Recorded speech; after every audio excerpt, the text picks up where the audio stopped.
அருட்பெருஞ்சோதி அருட்பெருஞ்சோதி தனிப்பெரும் கருணை அருட்பெருஞ்சோதி. எல்லா உயிர்களும் இன்புற்று வாழ்க, வள்ளல் மலரடி வாழ்க வாழ்க, கொல்லா விரதம் குவளை எல்லாம் ஓங்குக, நல்லோர் நினைத்த நலம் பெறுக, நன்றி நினைத்த எல்லோரும் வாழ்க இசைந்து.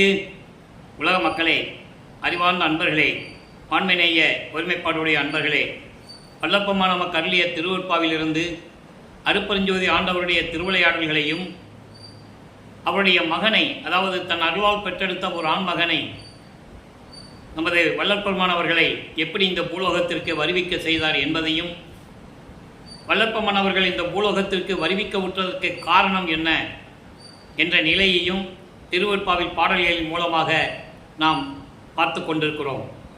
அந்த வகையிலே பிள்ளைப்பெருமானவர்கள், வல்லற்பெருமானவர்கள் நான் பிள்ளை பெருமான் என்று கூறுவதுண்டு. காரணம், அருட்பெருஞ்சாண்டவர் தன் மகனுக்கு வைத்த பெயர் செல்வப்பிள்ளை. அந்த செல்வப்பிள்ளையை தான் ஒரு தாயின் கருவறையிலே இருக்க வைத்து இந்த பூலோகத்திற்கு வருவிக்க செய்தார். அப்படி நமது பிள்ளை பெருமானவர்கள் வருவிக்க விட்டதற்கு காரணம் என்னவென்றால், ஏற்கனவே இந்த பிரபஞ்சம் தோன்றிய காலத்திலிருந்தே உருவான இந்த 4 யுகங்களிலுமே, கிரேத யுகம், திரேதயுகம், துவார யுகம், கலியுகம், இந்த 4 யுகங்களிலுமே தோன்றிய சமயங்களும் மதங்களும் மார்க்கங்களும் அழிந்து விட்டன. ஒவ்வொரு யுகத்தில் தோன்றிய மார்க்கங்களும் அந்த யுகம் அழியும் போது அந்த யுகத்தில் தோன்றிய சமயங்களும் மதங்களும் மார்க்கங்களும் அழிந்துவிடும். இப்படிதான் 4 யுகங்களிலுமே நடந்து கொண்டிருந்தது. அதை பின்பற்றி கொண்டிருக்கிறார்கள் இன்னும் மக்கள் என்பதை நாம் புரிந்து கொள்ள வேண்டும்.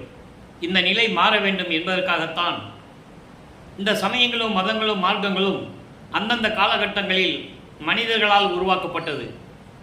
சமரச சுத்த சன்மார்க்கம் என்பது அருட்பெருஞ்சோதி ஆண்டவரால் நிறுவப்பட்டு உருவாக்கி தன் மகன் கையில் கொடுத்து இந்த உலக மக்களை எல்லாம் சுத்த சன்மார்க்கத்தில் இணைக்க வேண்டும், சுத்த சன்மார்க்கத்தில் இருக்கின்ற மக்கள் எல்லா இன்பங்களையும் பெற்றுக்கொண்டு எல்லோரும் இன்புற்று வாழ வேண்டும், மரணமில்லா பெருவாழ்வில் வாழ வேண்டும் என்ற ஒரே நோக்கத்திற்காகத்தான் தனது மகனை இந்த பூலோகத்திற்கு வருவிக்க செய்தார் என்ற நிலையை நாம் பார்த்து கொண்டிருக்கிறோம். அப்போது 1/1/1823 ஆண்டு தொடங்கிய திருவிளையாடல், அருட்பெருஞ்சோதி ஆண்டவருடைய திருவிளையாடல் 30/1/1874 ஆண்டுகள் வரை, அதாவது 51 ஆண்டுகள் அருட்பெருஞ்சோதி ஆண்டவருடைய திருவிளையாடல் நடந்து கொண்டிருக்கிறது. இந்த பிரபஞ்சத்தில் தோன்றிய காலத்திலிருந்தே இந்த புராணங்களும் காவியங்களும் எல்லாமே சரி, அந்தந்த தலைவனுடைய திருவிளையாடல்களை எல்லாம் கூறினார்கள். உதாரணத்திற்கு சைவ சமயத்தை சேர்ந்தவர்கள் சிவபெருமானுடைய திருவிளையாடலை கூறினார்கள், கௌபார சமயத்தை சேர்ந்தவர்கள் முருகனுடைய திருவிளையாடலை கூறினார்கள், காணபத்தியம் சமயத்தை சேர்ந்தவர்கள் விநாயகனுடைய திருவிளையாடலை கூறினார்கள், சாத்தம் சமயத்தை சேர்ந்தவர்கள் அம்மையினுடைய திருவிளையாடலை கூறினார்கள். மீனாட்சி திருவிளையாடல், காஞ்சி காமாட்சி திருவிளையாடல், சமயபுரம் மாரியம்மா திருவிளையாடல் என்றாலும் சொன்னார்கள். அதேபோல் மதங்களை சேர்ந்தவர்கள் அந்தந்த மதத்தை சேர்ந்தவர்கள் தங்களுடைய மத தலைவர்களை பற்றி சொன்னார்கள். மார்க்கங்களுடைய தலைவர்கள் அந்தந்த மார்க்க தலைவர்களை பற்றி பேசினார்கள். ஆனால் இறைவனால் உருவாக்கப்பட்ட திருவருட்பாவினுடைய நிலைகளை இறைவனுடைய மகன் வல்லற்பெருமானவர்கள் இந்த பூலோகத்திற்கு வந்து எப்படியெல்லாம் இறைவனுடைய திருவிளையாடல்களால் அவருடைய காலம் இருந்தது என்பதையும் யாரும் சொல்லவில்லை. அந்த நிலையை தான் இந்த வள்ளலார் ஊழியன் இறைவனுடைய தயவையும் கருணையும் பெற்றுக்கொண்டு அவர் கொடுத்த விளக்கம்தான், அவர் கொடுத்த விளக்கத்தை உங்களுக்கு கூறிக்கொண்டிருக்கிறேன். இதுதான் முன்னுரை. நமது பிள்ளை பெருமானவர்கள் 51 ஆண்டு திருவிளையாடல்களை அருட்பெருஞ்சோதி ஆண்டவர் 8 ஆண்டுகளாக பிரித்து தன் மகனுக்கு கொடுத்து கொண்டிருக்கிறார். அப்போ முதல் 8 ஆண்டுகளில் என்ன நடந்தது என்பதை நாம் திருவருட்பாவிலே பார்த்து கொண்டிருக்கிறோம். தாயின் கருவறையில் இருக்கும்போது இறைவனுடைய திருவிளையாடல் எப்படி நடந்தது? உபசாரத்தால் பெற்ற தாய் என்று சொல்லுவார். அந்த தாய் இவரை பெற்றெடுத்து கொடுக்க வேண்டும். மகன், இறைவனுடைய மகன் அவர் திருவிளையாடலினால் ஒரு தாயின் வழியாக இந்த பூலோகத்திற்கு வருவிக்க உற்றார். தாயின் கருவறையிலே எப்படி இறைவனுடைய திருவிளையாடல் நடந்தது என்பதை ஏற்கனவே தெளிவாக பார்த்தோம். அதன் பிறகு 5 மாத குழந்தையாக இருக்கும்போது சிதம்பரத்திலே தன் மகனுக்கு அருட்பெருஞ்சோதி ஆண்டவர் எப்படி வெட்ட வெளியாக காட்டினார் என்பதையும் பார்த்தோம். இதுதான் சிறிய பருவத்தில் நடந்த திருவிளையாடல்கள். அதன் பிறகு ராமையா பிள்ளை அவர்கள், சின்னையம்மையார் அவர்களும் அவருடைய குல தெய்வமாகிய பின்னலூர் என்ற ஒரு கிராமம் இருக்கிறது மருதூர் பக்கத்தில்.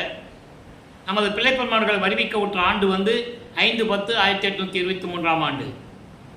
அந்த பின்னலூரில் ராமலிங்கேஸ்வரர் கோயில் ஒன்று இருக்குது. அதான் உங்கள் குலதெய்வம். அந்த குலதெய்வ கோயிலில் இவருக்கு ராமலிங்கன்னு பேர் வைக்கிறாங்க. ராமலிங்கன் பேர் வச்சு சமயத்தை சேர்ந்த அந்த சடங்குகள், மொட்டை அடிக்கிறது, காது குத்துறது, கடுக்காம் போடுறது எல்லா வேலையும் அங்கே முடிஞ்சு போச்சு. சிறிது காலம் கழித்து ராமையா பிள்ளை அவர்கள் காலமான உடனே, இறந்த உடனே இந்த சின்னையாமையார் அவர்கள் ஏற்கனவே அவர்களுக்கு பிறந்த குழந்தைகள் 4 பேர் உண்டு.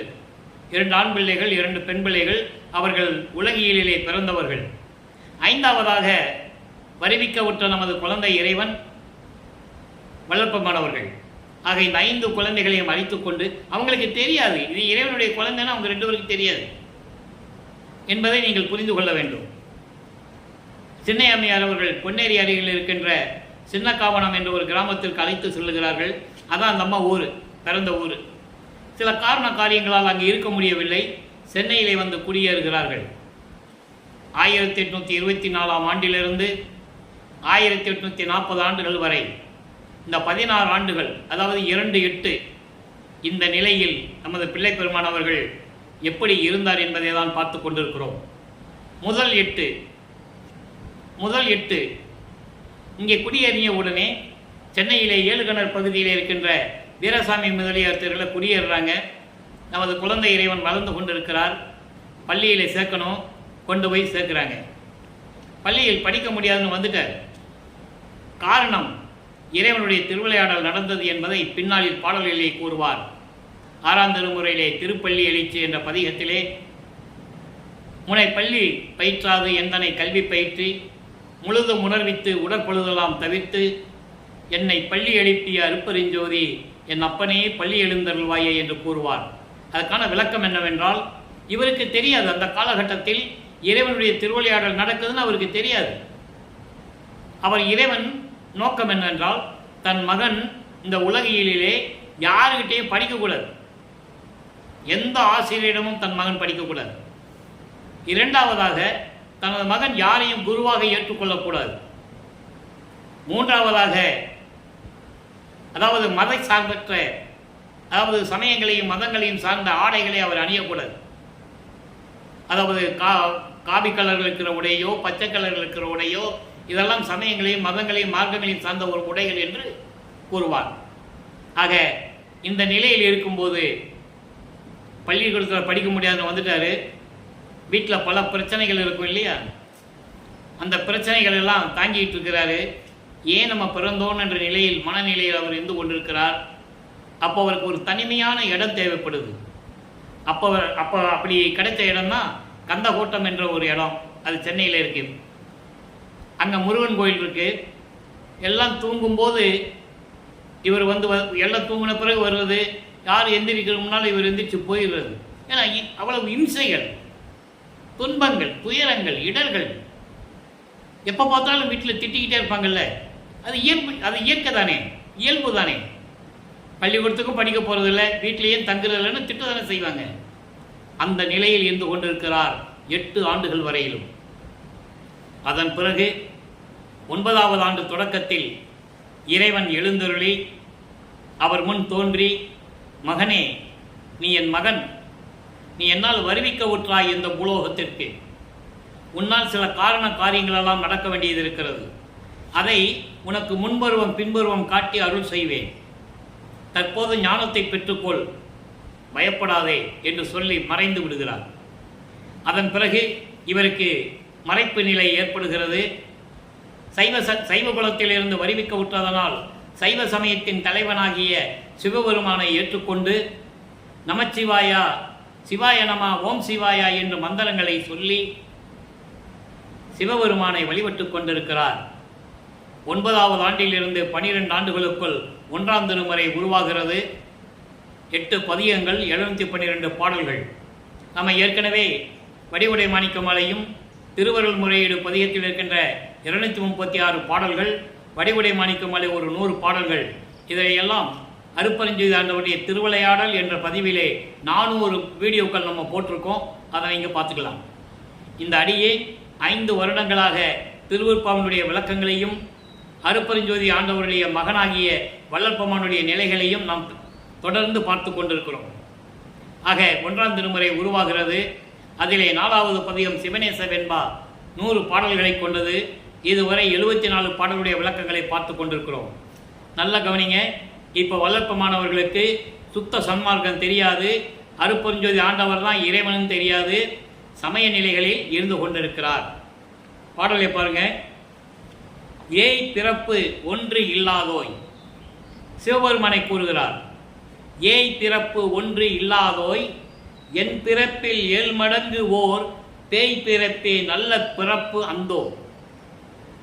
வாய்ப்பு உலகம் வஞ்சமென தேகம் மறைத்து அடிமண் வையாமல் அஞ்சி நின்னோடு ஆடும் அது. இது பாடல். இந்த பாடலுடைய விளக்கம் பாருங்க. ஏய் பிறப்பு ஒன்று இல்லாதோய். ஏய் பிறப்பு என்பது ஒரு ஆணும் பெண்ணும் சேர்ந்து உடலுறவு செய்து அதனால் அந்த பெண் கர்ப்பமாகி பிறக்காத ஒருவன். நல்லா புரிஞ்சுக்கணும். ஆணும் பெண்ணும் உடலுறவு செய்து அந்த பெண் கர்ப்பமாகி பிறக்காத ஒருவன். அப்படி என்றால் சுயமாக தோன்றிய இறைவன் என்று சொல்லுகிறார்.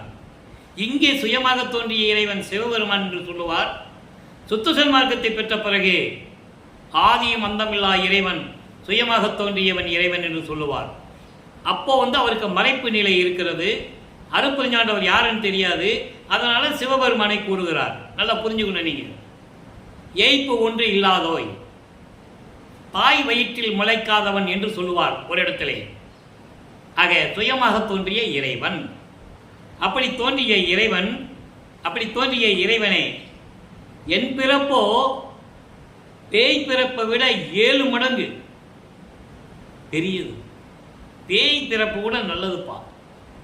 நான் அந்த பிறப்பு இந்த உலகத்தில் பிறந்திருக்கேன். அப்போ நான் பிறந்திருக்கேன் தான் சொல்லுவார். வருவிக்க உற்றவன் சொல்ல மாட்டார். நல்லா கவனிக்கணும். பிறப்பதற்கும் வருவிக்க உற்றதற்கும் வித்தியாசம் உண்டு. 33 ஆண்டுகள் வரையிலும் நான் பிறந்தேன் என்றுதான் சொல்லுவார். அதன் பிறகுதான் நான் வருவிக்க உற்றேன் என்று சொல்லுவார். காரணம், பிறக்கின்றவனுக்கு இறப்பு உண்டு. வருவிக்க உற்றவன் இறைவனுடைய மகன். அவருக்கு பிறப்பு இறப்பு கிடையாது. அதை நீங்கள் புரிந்து கொள்ள வேண்டும். வள்ளற்பெருமான் பிறந்தாருன்னு சொல்லுவாங்க. இதுவரைக்கும் அதான் சொல்லிட்டு இருக்காங்க. அதை சொல்லக்கூடாது.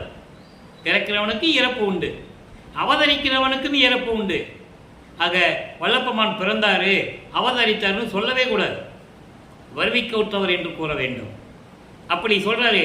என் பிறப்போ பேய் பிறப்போ 7 மடங்கு பெரியது. அவ்வளவு ஒரு மோசமான நிலை என்னுடைய பிறப்பு. இதெல்லாம் ஒரு பொறப்பா சொல்லுவாங்கல்ல, இதெல்லாம் ஒரு பொறப்பாடா அப்படின்னு சொல்லுவாங்கல்ல, இதெல்லாம் ஒரு பிறப்பா? இந்த மண் உலகம் வஞ்சகம் உடையது என்று இந்த தேகத்தை விட்டு இறந்து போனாலும், இந்த தேகம் மண்ணுக்கு அடியில் போனாலும் சரி, அதனால என்ன பிரயோஜனம்? ஆனால் பேய் கூட உன்னோட ஆடுது. ஆனால் நான் உன்னை பார்க்க முடியல. நீ பேயோட ஆடிக்கிட்டு இருக்க. சுடுகாட்டிலையும் இடுகாட்டிலையும் உட்கார்ந்து கொண்டு அந்த அதாவது சுடுகாட்டில் இருக்கின்ற அந்த இறந்த உடலுடைய சாம்பலை எல்லாம் உடம்பில் பூசிக்கொண்டு நீ பேய்களோடு ஆடிக்கொண்டு இருக்கிறாய். பேய்க்காவது ஒரு நல்ல நிலை கிடைச்சிருக்கு உன் கூட இருக்கிறதுக்கு. என் நிலைமை ரொம்ப மோசமான இருக்கு, ரொம்ப கேவலமெல்லாம் இருக்கு. கேவலமா? இந்த பிறப்பு எனக்கு தேவையா? ஏன் இங்கே நீ என்னை இங்கே பிறக்க வச்ச அப்படின்னு கேட்குறாரு சிவபெருமானுக்கிட்ட. பேயாவது உன்னோட ஆடிக்கிட்டு இருக்கு, அது கூட அந்த குடுப்பனை இருக்கு. ஆனால் நீ என்கிட்ட வரவே மாட்டேன்ற. மயானத்தில் ஆடுகின்றவன் நீ, பேய்களோடு தெரிந்து கொண்டிருக்கின்றவன் நீ. அந்த நிலை கூட எனக்கு இல்லை. விரைவில் எனக்கு அருள வேண்டும் என்ற நிலையில் இந்த பாடலை நமக்கு அருளியிருக்கிறார்கள். சரி, இப்போ 12 ஆண்டுகள் வரைக்கும் இந்த நிலை அவருக்கு. 13வது ஆண்டு தொடக்கத்தில் முதலாக அவர்கள் குடியிருந்த பகுதியிலிருந்து, இப்போ அதுக்கு பேர் வள்ளலார் நகர்னு பேர், அதிலிருந்து திருவொற்றியூருக்கு நடந்தே தான் செல்லணும், நடந்து தான் போகணும். அப்போ அவருக்கு பறக்கிற சக்தியோ பல உருவங்களில் இருக்கிற சக்தியெல்லாம் கிடையாது. ஏமசித்தி கிடையாது. தத்துவங்களை எப்படி ஜெயிச்சுட்டு போகிறதுன்னு தெரியாது. அண்டங்களை எப்படி கடக்கிறதுன்னு அப்போ அவருக்கு தெரியாது. காரணம், இவர் சமயங்களிலும் அந்த நெறிமுறையை பின்பற்றி கொண்டு இருக்க வேண்டும். அதன் பிறகு இதெல்லாம் பொய்ன்னு மக்கள்கிட்ட சொல்லணும். அதுக்காக தனது மகனை அங்கு இருக்க வைக்கிறார் என்பதை நீங்கள் புரிந்து கொள்ள வேண்டும். அப்போ அந்த நிலையில் 13வது ஆண்டில் திருவொற்றியூருக்கு செல்லுகிறார். மனம் அங்கே அவரை போக சொல்லுது. மனம் தூண்டுகிறது என்று சொல்வதை விட இறைவன் அவருடைய மனதை, தன்னுடைய மகனுடைய மனதை தூண்டி விடுகிறார். எனது மகனை திருவொற்றியூருக்கு அழைத்து செல் என்று தூண்டி விடுகிறார். இவர் செல்லுகிறார். இதற்கு முன்னால் இந்த பதிகங்களெல்லாம் நம்ம பார்த்தோம். மனதோட எப்படி பேசுகிறாரு, எப்படியா நிலையை பார்த்தோம். இப்போ உச்சகட்டத்தில் இருக்கிறார். மனதை உச்சகட்டத்தில், அதாவது மனதிடம் கோபமாக நெடுமொழி வஞ்சி என்பது கோபமாக பேசுவது. அந்த நிலையில் இந்த பாடல் நமக்கு அருளி இருக்கிறார்கள். இன்னைக்கு 2வது பாடல். காரணம் காமம், குரோதம், லோபம், மதம், மாச்சரியம். இந்த நிலைகளை கடக்க வேண்டும். அப்போ இந்த நிலைகளை கடக்க வைக்க வேண்டும் இறைவன். காமத்தை விட்டு நம்ம வெளியே வரணும். இப்போ அவருக்கு 13 ஆண்டுகள் ஆகிறது. ஒரு ஆணுக்கு கிட்டத்தட்ட 14வது ஆண்டிலிருந்து 16 ஆண்டுகளுக்குள் இந்த நிலை ஏற்படும். அது உலக இயல்பு. அந்த நிலையில் இருக்கும்போது இந்த காமத்திடை, இந்த மனதை, இந்த காமத்திலிருந்து விடுபட வேண்டும் என்ற மனதிடம் எப்படி சொல்லுகிறார் என்ற நிலையை உலக மக்களுக்கு சொல்ல வேண்டும். எல்லாரும் வள்ளற்பெருமானை பற்றி பேசினார்கள். அவர் இந்த நிலையில் இருந்தார் என்று யாரும் சொல்லவில்லை. நல்லா கவனிக்கணும். நீங்கள் சென்னையில் இருந்தார், பிறந்தார் மருதூரில். அவங்க அப்பா இருந்தவொடனே சென்னைக்கு போனாங்க. அப்புறம் அவர் சொற்பொழிவாற்ற போனார், அங்கே போனார், இங்கே போனார்னு சொல்லுவாங்களே தவிர இறைவனிடம் எப்படி தொடர்பு கொண்டு இருந்தார் அதை சொல்லணும்ல. திருவொற்றியூர்களை இறைவனிடம் எப்படி தொடர்பு கொண்டு இருந்தார். இவரை பார்த்து சிவபெருமான் எப்படி தெருவில் ஓடினாரு, ஏன் ஓடினாரு, எதுக்கு ஓடினாரு சொல்லணும். மக்கள்கிட்ட சொல்லணும்ல. யார் சொல்லலை. அதான் அந்த பணியை இறைவனிட்ட கட்டளையினால் நம்ம இந்த வள்ளலார் ஒளியன்னு சொல்லிக்கிட்டு இருக்கேன் பாடல்கள் மூலமாக. இப்போ பாடல்கிட்ட எப்படி சொல்றாரு பாருங்க, கோபமா எப்படி சொல்றாரு பாருங்க. கொடிய மாதர்கள் இடையுறும் நரக குழியில் எந்தனை கொண்டு சென்று அழுத்தி கடிய வஞ்சனையால் என்னை கலக்கம் கண்ட பாவியே காம வேட்டுவனை இடிய நெஞ்சகம் இடர் உழந்து இருந்தேன்.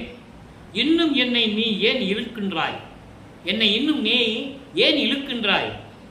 ஒடிவில் ஒற்றியூர் சிவன் அருள் வாளால் உன்னை வெட்டுவன் உண்மை என்று உணரே. எல்லாம் கவனிக்கணும். அவர் ஏன் காமத்தை பற்றி சொல்லும்போது ஏன் பெண்களை பற்றி குறிப்பிடுகிறார் அதை நீங்கள் நல்லா புரிஞ்சுக்கிட்டே வரணும். காமம் என்பது பெண்களால் உருவாக்கக்கூடியது. ஒரு ஆணுக்கு காமம் என்றால் ஒரு பெண் இருக்க வேண்டும். ஒரு ஆணும் பெண்ணும் சேர்ந்தாலும் காமம் பூர்த்தியாகும். இந்த நிலையில் அவர் மனநிலை எப்படி இருக்குது என்பதை மனதிடம் சொல்லுகிறார். உலக மக்கள் எல்லாம் காமத்தில் எப்படி விழுந்து சிக்கி தவித்துக் கொண்டிருக்கிறார்கள். காமம் என்பது இல்லறையில் வருகின்ற காமம் அல்ல. இல்லற வாழ்க்கையில் ஒரு ஆணுக்கும் பெண்ணுக்கும் இருப்பது காமம். அந்த காமம் வேறு. வல்லப்பெருமான் சொல்ற காமம் இதுக்கு பேர் பெரு விருப்பம் என்று சொல்லுவார். காமத்தினுடைய உச்ச கட்டத்தில் ஏற்படக்கூடிய துன்பங்கள், துயரங்கள். இன்னைக்கு நம்ம எவ்வளவோ செய்தித்தாள்களை பார்க்குறோம், இதில் செல்லில் பார்க்குறோம், ரீல்ஸில் பார்க்குறோம். காமத்தினுடைய உச்சக்கட்டத்தில் எப்படியெல்லாம் துன்பங்கள், துயரங்கள் நடந்து கொண்டிருக்கின்றன என்பதை வல்லப்பெருமான் அவர் அப்பவே பாட்டில் சொல்லியிருக்காரு. இப்போ பாருங்க, அதாவது காம வலை வீசும் பெண்கள் நல்லா கவனிக்கணும். குடும்ப பெண்களுக்கு இருக்கிறது வேறு, குடும்பத்தில் இருக்கின்ற ஆணுக்கும் பெண்ணுக்கு இருக்கிறது காமம் வேறு. அது இயற்கை, அது இயற்கையின் சூழ்நிலை, இயல்பாகவே இருக்கிற காமம் அது. இந்த காமம் காமத்தினால் வலை வீசி ஆண்களை சிக்கக்கூடிய ஆண்களை அந்த வலையில் சிக்க வைக்கக்கூடிய பெண்களும் இருக்கிறார்கள்.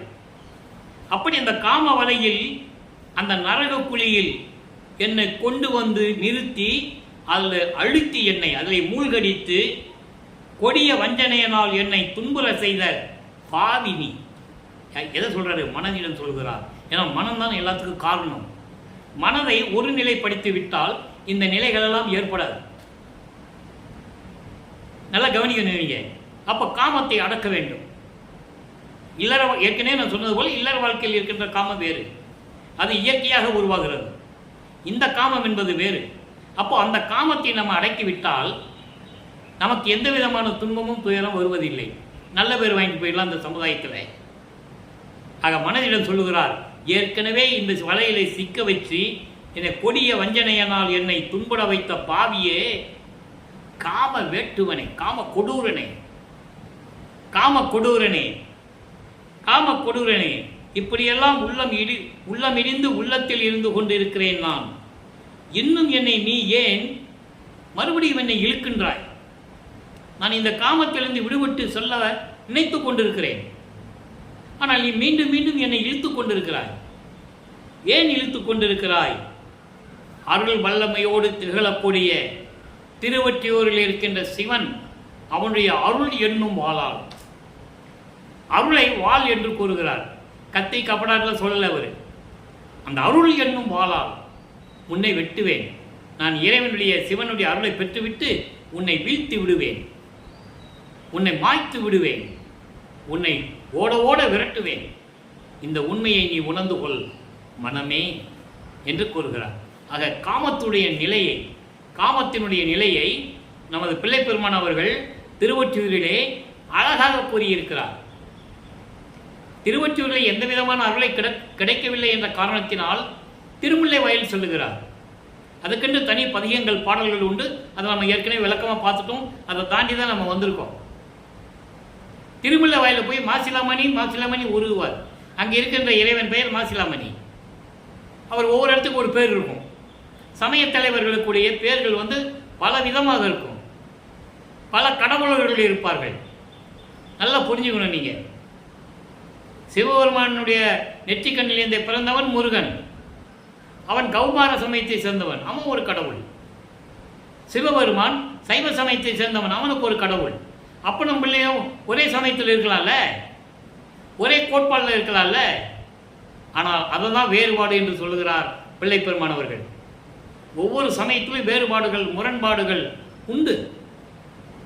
அதற்காகத்தான் இறைவன் தன் மகனை இருக்க வைத்து அதன் பிறகு சுத்த சன்மார்க்கத்தை கொடுத்து தன் மகனை எப்படியெல்லாம் உலக மக்களிடம் உரையாற்ற சொல்லுகிறார் என்பதை தான் நாம் பார்த்து கொண்டிருக்கிறோம்.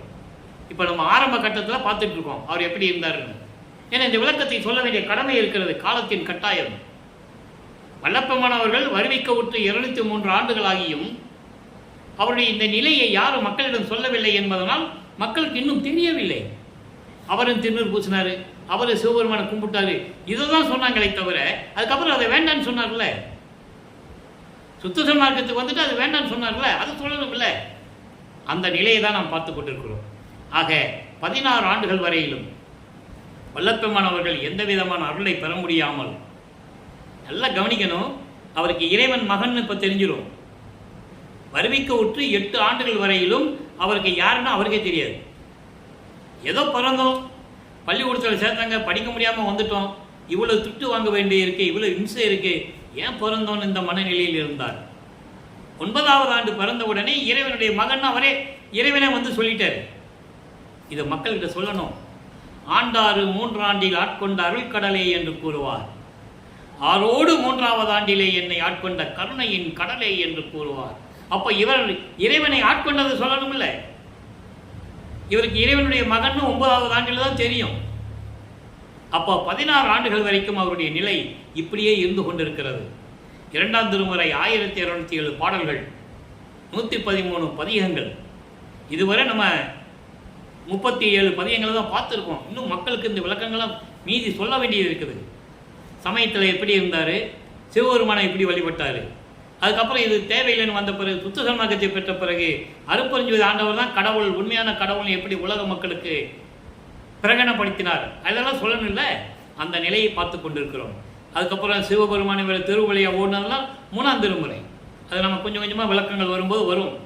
இப்போ 16 வயசு வரைக்கும், 16 ஆண்டுகள் வரைக்கும் அவருடைய நிலை என்ன என்பதை பார்த்து கொண்டிருக்கிறோம். ஒட்டு மொத்தமாக ஒரே நாளில் சொல்ல முடியாது. நல்லா புரிஞ்சுக்கணும் நீங்கள். அதனால தான் 5 வருஷமாக நான் சொல்லிகிட்டு இருக்கேன். இன்னும் சொல்ல வேண்டி இருக்குது. இன்னும் 3 வருஷம் நான் சொல்லணும். மொத்தம் 8 வருஷம் சொல்லணும். நான் சொன்னாதான் பூர்த்தி ஆகும், என் மனமும் பூர்த்தி ஆகும். இறைவன் கொடுத்த கட்டளை அது. ஆக 16 ஆண்டுகள் வரைக்கும் இந்த நிலையில் இருந்தால் நமது பிள்ளை பெருமானவர்கள் சுத்த சன்மார்க்கத்தை பெற்ற பிறகு நிலையை சொல்ல வேண்டும். சுத்த சன்மார்க்கத்தை பெற்ற பிறகு 6ஆம் திருமுறையிலே பதிகம் 24 வாதனை கழிவு என்ற பதிகத்திலிருந்து நம்ம பார்த்துட்டு இருக்கோம். இது சுத்த சன்மார்க்கத்தை பெற்றவங்க ஆரம்ப ஸ்டேஜ், ஆரம்ப காலம். நல்லா புரிஞ்சுக்கணுங்க. சுத்த சன்மார்க்கத்தை பெற்ற பிறகு ஆரம்ப காலம் இது. அங்கே மனதிடம் சொல்லுவார், காமத்தில் என்னை வீழ்த்தி விடாதே, உன்னை சிவன் என்னும் அருளால் வெட்டி விடுவேன், உன்னை ஒழித்து விடுவேன் என்று சொல்லுவார். இங்கே வாதனை கல்வி என்பது துன்பங்களையும் துயரங்களையும் நீ நீக்க வேண்டும் என்று அருட்பெருஞ்சோதி ஆண்டவரிடம் எப்படி முறையீடு செய்கிறார். இதுதான் காம்பினேஷன், கம்பாரிசன். ஒவ்வொரு பாட்டுகளுக்கும் ஒரு தொடர்பு உண்டு. 2வது பாட்டு, 2ஆம் திருமலைக்கு 2வது பாட்டுக்கு இங்கே தொடர்பு விளக்கங்கள் இருக்கு சுத்த சன்மார்க்கத்தில். நல்ல கவனிங்க. உடையாய், இங்கே சிவபெருமன் வராது, சிவன் வராது, நமச்சிவாயன் வராது, ஓம் சிவாய நமன் வராது. ஒன்னே ஒன்றுதான் இறைவன் அருட்பெருஞ்சோதி ஆண்டவர். மகாமந்திரம் மட்டும்தான் வரும். உடையாய் திரு அம்பலத்தாடல் ஒருவா, ஒருவா உளவாத கொடையாய் என நான் நின்றனையே கூவி கூவி அயர்கின்றேன். தடையாயின தீர்த்து அருளாதே தாழ்கில் அழகோ, பிழைநாயில் கடையாய் தெரிந்தேன், கலங்குதல் சம்மதமோ, கருணை கருத்து நிற்கே என்ற பாடல். இப்போ 16 ஆண்டுகள் வரைக்கும் இந்த நிலை வேறு. சுத்த சன்மார்க்கத்தை பெற்ற பிறகு இறைவனை எப்படி முறையீடு செய்கிறார், எப்படி விண்ணப்பம் வைக்கிறார், அதெல்லாம் கடந்து வந்துட்டனே. இன்னைக்கு இதுக்கு மேலேயும் நீ எனக்கு ஏன் அருளை தரலன்னு சொல்றார்.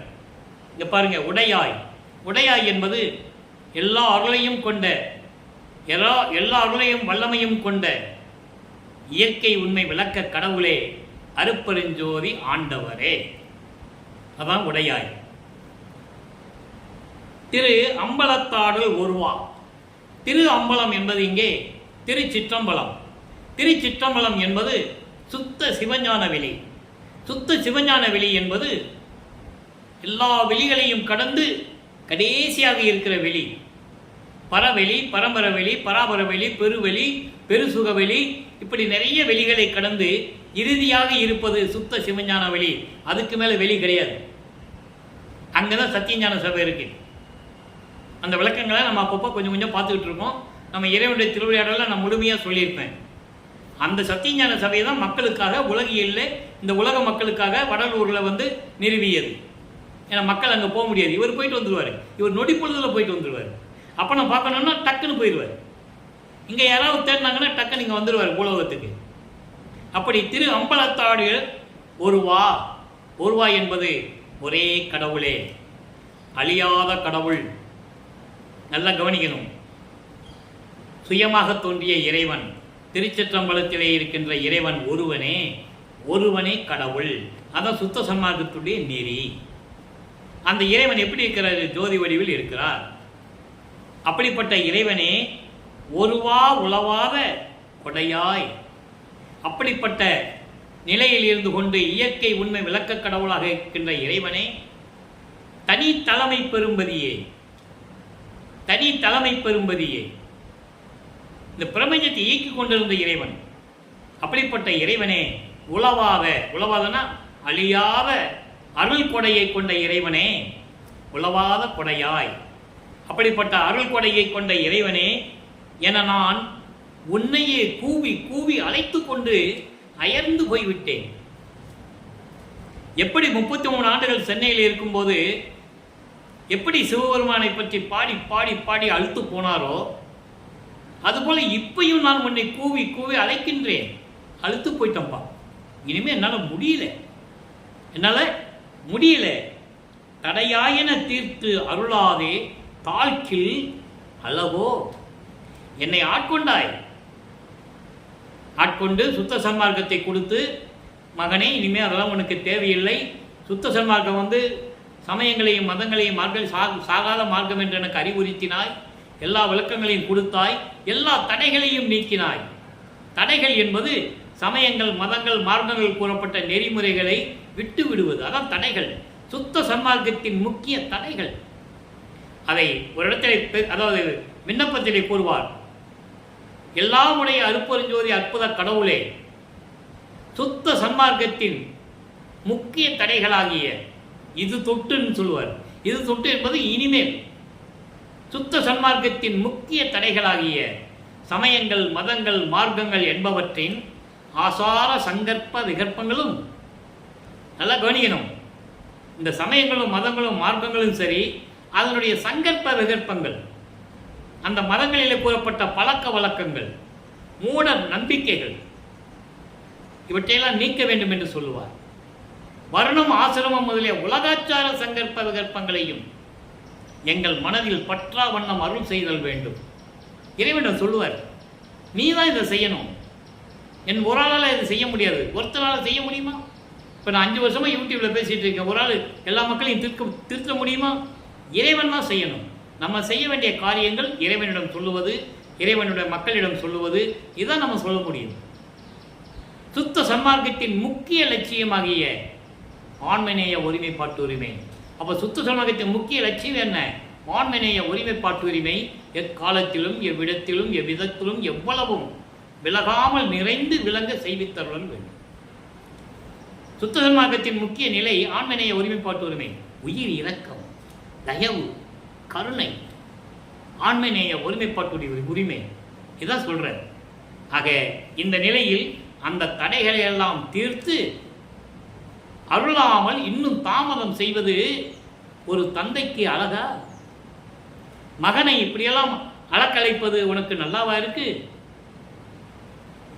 ஏற்கனவே உன்னால வருவிக்க விட்டு 33 ஆண்டுகள் நான் பட்ட பாடுகள், கஷ்டங்கள்லாம் போதாதா? அதை 6ஆம் திருமுறையிலே 112வது பதிகத்திலே மெய்யருள் வியப்பிலே என்ற பதிகத்திலே கூறுவார். 12 ஆண்டு தொடங்கி இற்றைய பகல் வரை. எப்படி சொல்றாரு பாருங்க. நம்ம ஏற்கனவே சொன்னோம்ல, 12 ஆண்டு தொடங்கி, அதாவது 13வது ஆண்டு திருவொற்றியூருக்கு போனாருன்னு சொன்னோம்ல, அது 6ஆம் திருமுறையில் சொல்றாரு. 12 ஆண்டு தொடங்கி இற்றைய பகல் வரை இந்த படியில் நான் பட்ட பாடு நினைக்கில் மலையும் கரையுமே, இரும்பும் உருகுமே. 13 ஆண்டுகள் தொடங்கி என்னை இந்த பாடு படிச்சுக்கிட்டு இருக்கியே இந்த பூமியிலே.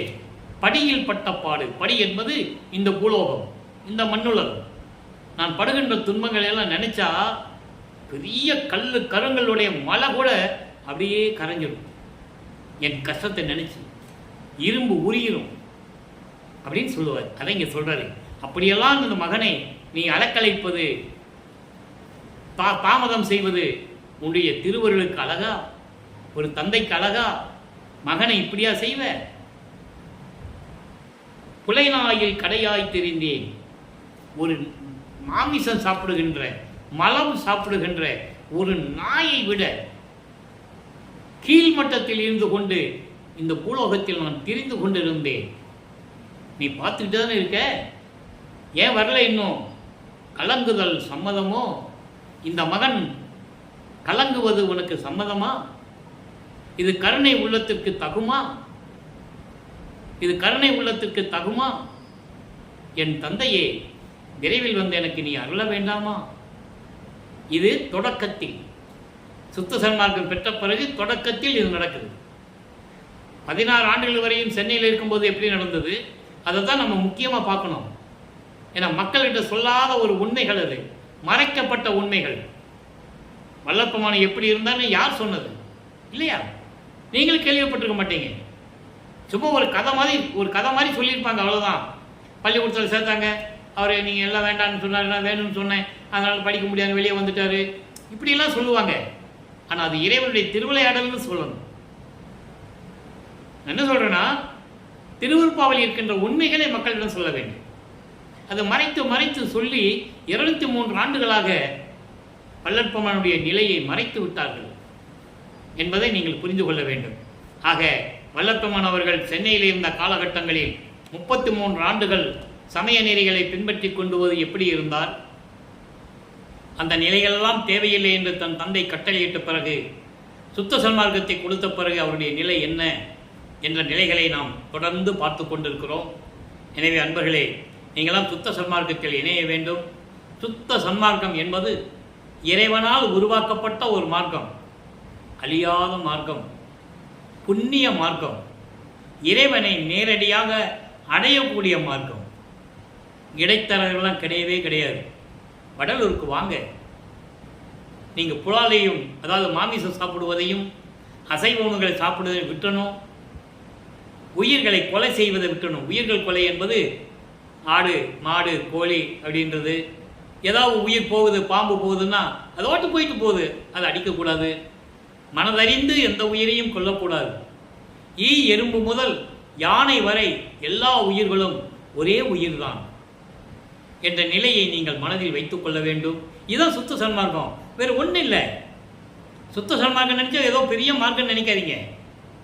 இதுதான் சுத்த சன்மார்க்கம். ஆண்மநேய ஒருமைப்பாடு, எல்லாரையும் சமமாக மதிக்கக்கூடிய ஒரு மனநிலை, சைவ நிலையில் இருக்கின்ற ஒரு நிலை, இறைவன் ஒருவனை என்று நினைக்கின்ற ஒரு நிலை. அந்த இறைவனுக்கு உருவம் இல்லை, தீப ஒளி, ஒளிதான் இறைவன், தீபந்தான் இறைவன், அருப்பரிஞ்சோதிதான் இறைவன் என்ற நீங்கள் நிலையில் இருக்க வேண்டும். இதுதான் சுத்த சன்மார்க்கம். தயவு இருக்க வேண்டும், கருணை இருக்க வேண்டும். இந்த நிலையில் நீங்கள் இருந்து கொண்டு, சுத்த சன்மார்க்கத்தில் இருந்து கொண்டு இறைவனை வணங்கி, இறைவனுடைய மகாமந்திரமாகிய மகாமந்திரம் பிரபஞ்சத்தின் உயர்ந்த மந்திரம், இந்த மந்திரத்திற்கு ஈடு இணை எந்த மந்திரமும் கிடையாது. அருட்பெருஞ்சோதி அருட்பெருஞ்சோதி தனிப்பெருங்கருணை அருட்பெருஞ்சோதி, இதுதான் மகாமந்திரம். இந்த மகாமந்திரத்தை சொல்லி சைவ நெறியில் இருந்து கொண்டு இறைவனை வணங்கி, இறைவனிடமிருந்து எல்லா அருள்களையும் செல்வங்களையெல்லாம் நீங்கள் பெற்று இந்த வையகத்தில் நீங்கள் வாழ்வாங்கு வாழ வேண்டும். நோயற்ற வாழ்வில் நீங்கள் வாழ வேண்டும். மரணமில்லா பெருவாழ்வில் நீங்கள் வாழ வேண்டும். இறைவனுடைய தயவோடையும் கருணையோடையும் இறைவனுடைய அருளாசி பெற்றவன் என்ற வகையில் இந்த வள்ளலார் ஒளியன் உங்களை வணங்கி வாழ்த்தி விடைபெறுகிறேன். மீண்டும் நாளை சந்திப்போம். நன்றி, வணக்கம். அருட்பெருஞ்சோதி அருட்பெருஞ்சோதி தனிப்பெரும் கருணை அருட்பெருஞ்சோதி. நாளையும் இறைவனுடைய திருவிளையாடல் வரும். கண்டு மகிழ்ந்து இறைவன் அருளை பெற்றுக் கொள்ளுங்கள்.